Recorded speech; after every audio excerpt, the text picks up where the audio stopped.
this video sa letdown natin ay 1.5 pounds. So, pagsasamahin natin sila and transfer natin sila sa milk bag.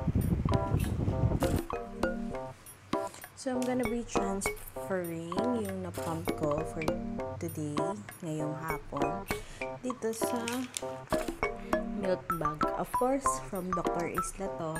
Dr. Isla or Dr. Ayla. Bahala na kayong magano dyan. Okay. Ang gagawin ko dito. Hatiin ko na lang.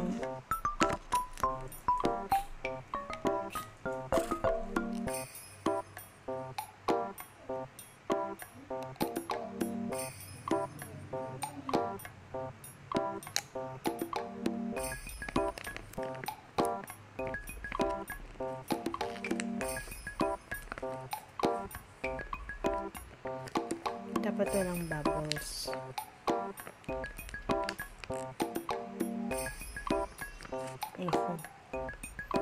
Narinig niya ba yun?